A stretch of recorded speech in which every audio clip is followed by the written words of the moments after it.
Hi, I'm Roz. I'm with Richmond Tweed Regional Library and I'm here today with Aunty Rosie Vespa. And Aunty Rosie Vespa makes Australian native soaps. Hello, I'm Aunty Rosie Vespa. I've been making soaps for a while now. So how did you get into making Australian native soaps? Well, it came around, I think it was 2018. A lady come from Catherine. She used to work up there and her name was Tanya, and she asked me did I want to make soaps. I just like to say where I'm from. I belong to 5 tribes, Blundjalung, Yaegal, Kandati, Iskemsi, Kambangri's up at South Grafton, and Bundjalung is all around here too, like Lismore, Grafton area, and Gitchable is up Woodinbong. I got a big family, and I was born near the Story House in Yamba, near the golf course, under a tree. I was born near a drain, and then we moved from there. Our ancestors we moved to in Gary Road. It's called the Old Camp, and that's where we lived in when I was growing up there. When I was a baby, we moved there, and I've grown up, and we lived in a tin shack. Right up in a tin shack with dirt floor, no carpet, no lino, no floor. We used potato bags for the windows and for the blankets to cover ourselves. They had fat, light lanterns and candles and in them days, and so because there was no candles around, so they had to go. When Mum went working up at Craigmore, she come back with a big tin of drum fat, and they made candles out of that, and they kept the fat for cooking food as well. And then we had no tap. We had the tap outside. We had to go up the well, put a bucket down the well, down in the hole in the ground. We had a lot of things that you've got today, but we never had in them days. We walked everywhere when we was little. We walked, we looked for fruit, all my fruity, what we got. We ate this fruit, we picked it and we ate it. We wasn't frightened it'd be poison. We just tasted it and yeah, yum, and that's it. We never looked back, and we still eat these same fruit today. I'm going to tell you a little bit later on about the fruit. I'm going to show you how to do this soap workshop. I'm going to do the instructions, and I'm going to go step by step. I'm going to show you now that these are the materials. If you're going to make soaps, you need these materials to buy. You need a saucepan, you need a chopping board to cut the soap blocks on, and also put the moulds on. Put the moulds, the soap moulds, you need them too, and you've got to put them on there. But when they still come out of the saucepan, they still soft, so you're not allowed to move them because they muck up. And then you need an egg beater to beat the soap, stir it around when it comes right down. And then you need a knife. You need this big knife. You need to get one of these big knives because you're going to cut the block. You put the block on the chopping board and you cut it in half, and then you dice it up like little chips. So we'll be doing that later too. And you need a measuring cup and you need a smaller knife, because when you chuck it in the saucepan, the soaps, when you cut them up like chips, you need to stir it around till they go out of sight.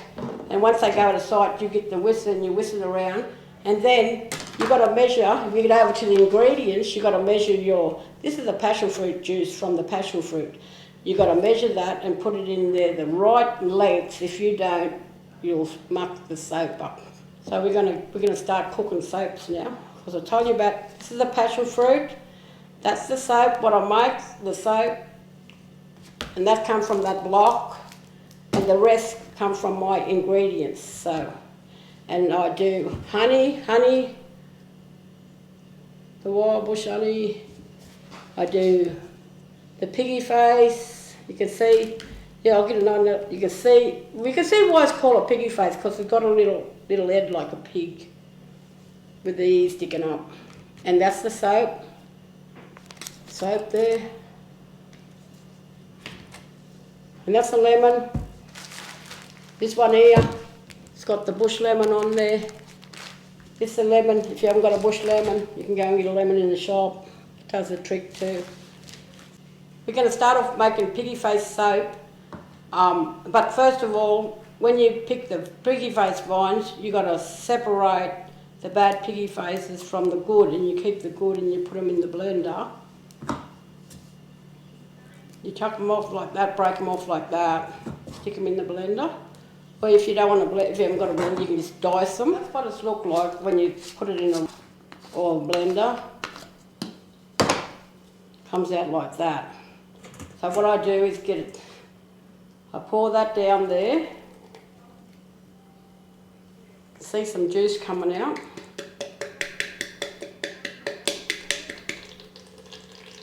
Saucepan. I've got to get the spoon and then I scrape it all out like that because you don't waste none of your ingredients.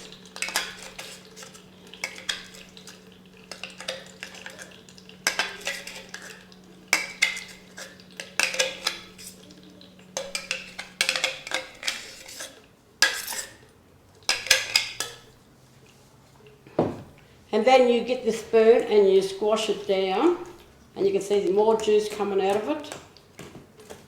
So we've done that. I'll just move this. We're going to do the block. We'll cut the block. You go like this with the block.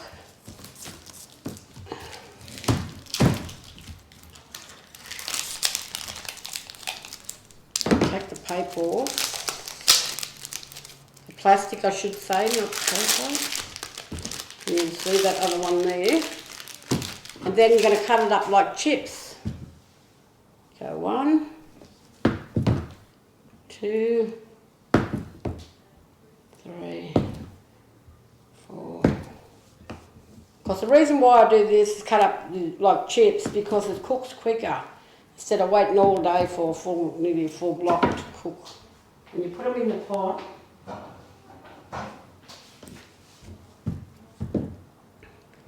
What do they block? You put them in the pot like this, you get the chips and you put them in the pot. You take your black knife and you get it and you put it in there and you've got to stir it around, you've got to stir it around. When it gets hot, you've got to stir it around. So you've got to melt it, you've got to keep on stirring till it melts.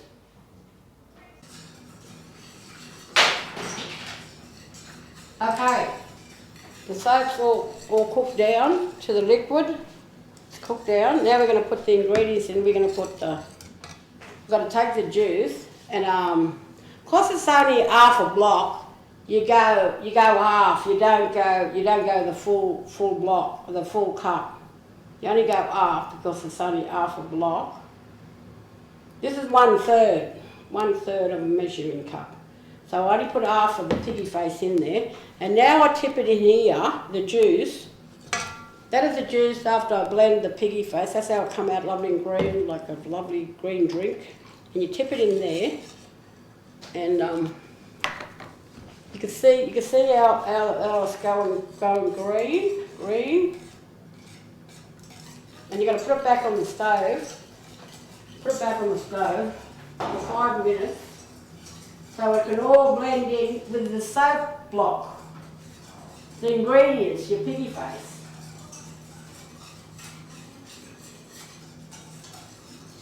And then after that, it's ready to go in the mould. Give that a tap. Take the measuring cup. Start putting your ingredients in the mould.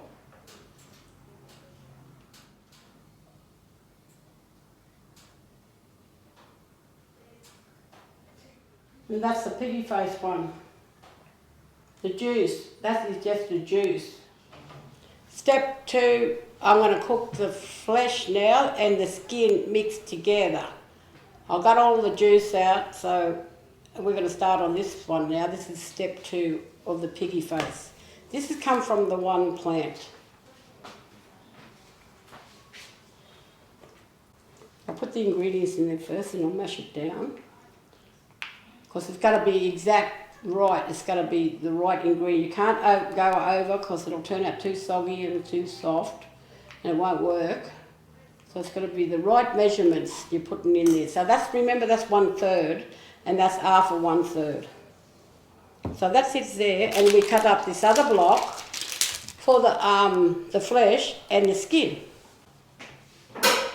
We do it like that, and maybe I might make the chips a bit smaller this time, so it won't take long.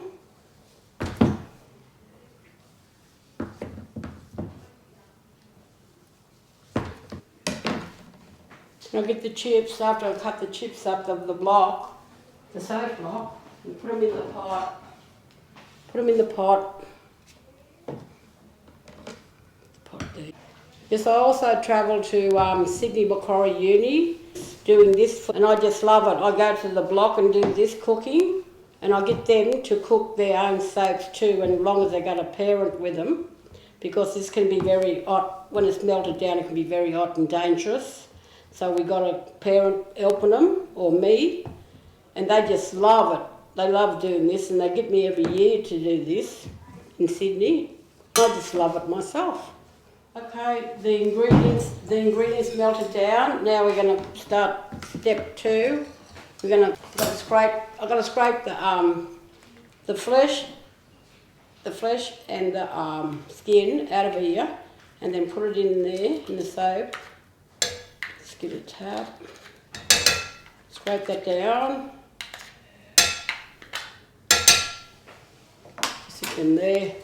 And then I'll whisk it with the egg beater. I'll whisk it. Comes that lovely and green, and you can see some of the stuff on the piggy face there. So that wouldn't be a problem because I got to put these ones going in bags. So I'll put it back on the stove for 5 minutes. This is a piggy face. When it's green, the fruit looks like that when it's green. It's not ready to eat. This one, that's when it's ripe and it's ready to eat. You can eat this piggy face. This is the fruit. And the piggy face belongs to the succulents. It's the plant from the succulents. It's a succulent plant. And this is the fruit that's coming out of the piggy face that I'm going to put in my mouth and eat it.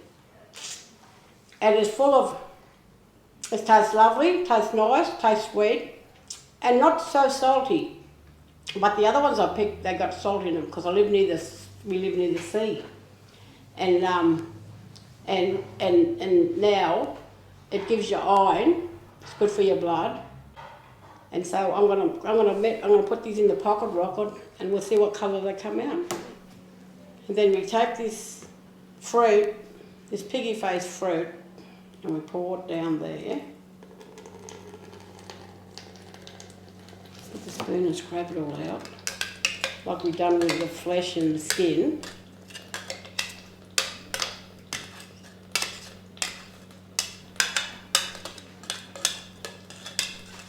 And this one also goes in a bag too. So we take this and we press down, and then you bring out all the juice faster.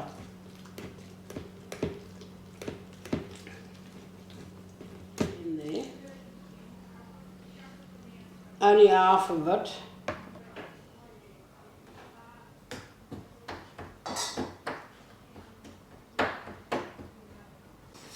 Put it over here with the ingredients, and we'll pour it in.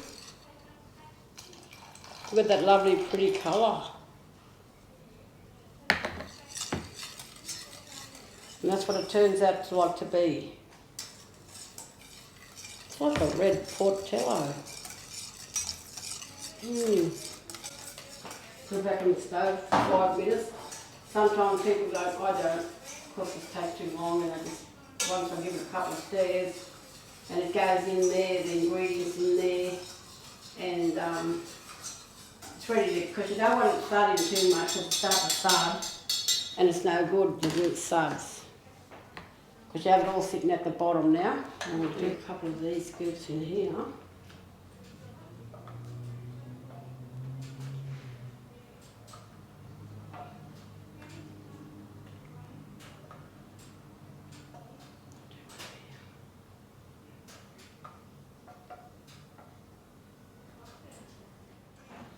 That's the fruit. That's the fruit juice. When you smooth it up in the rocket pocket, it comes out like the flour, the same colour, the juice. Doing the passion fruit, the native passion fruit, and I'm sieving the juice out of the fruit and into the jug. And you need a strainer to do this. When you get your passion fruits, you cut them in half and you scrape them in a container. And then you can freeze them in your freezer, then you'll have your ingredients there for a while. So when we get all this juice out, or whatever, how much we need, so I think that might be enough now. So we'll take it out and put it back in the container. And because this is going to be the scratchy soap. After we make the juice of the passion fruit soap, we're going to do the scratchy soap with the seeds, the passion fruit seeds. And I'll also put them in bags too, so they won't all go over your hair and down the drain and clog the drain up. Wow, look at that. It's almost translucent. Amazing. Now, you decide what mould you're going to put them in. Okay, rightio. I might go for a love heart. Grab this. Just use this one. Yep. Yep, take that.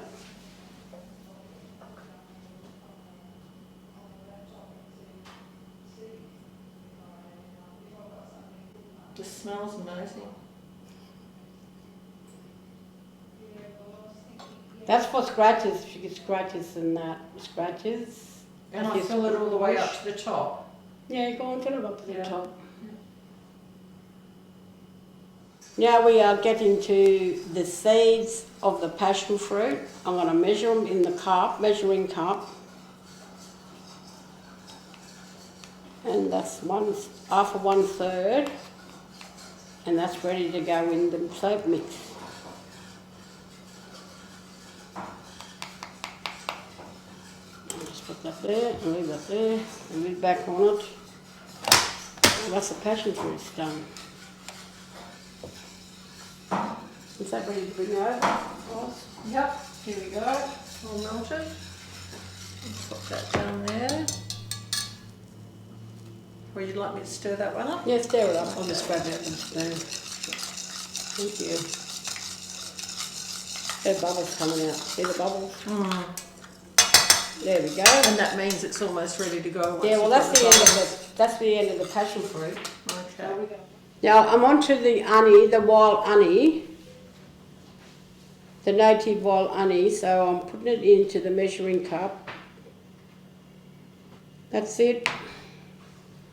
Then I'll take it, the measuring cup with the honey in it, and I'll pour it in the soap. Block that's melted down to just like a soap. And then mix it up. Stir it around. I'll put it back on the stove.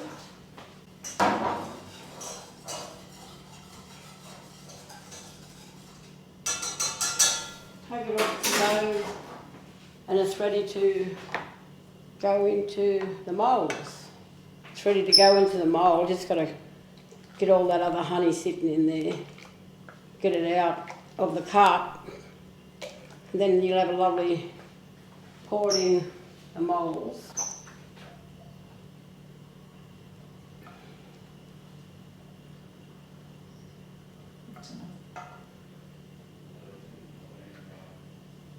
And then, puppy dog. I'm back to telling you about the ingredients in the soap and what they do to your body. You've seen us how we cooked them up and done the mixing and everything. Now I'm going to talk about the soaps. I'll start with the Piggy Face. The Piggy Face, that's the Piggy Face smoothie, and it's good for your hair growth. It makes your hair grow, and it's also good for if you got like ticks or anything on your body crawling, like ticks or fleas or anything. That's good for that too.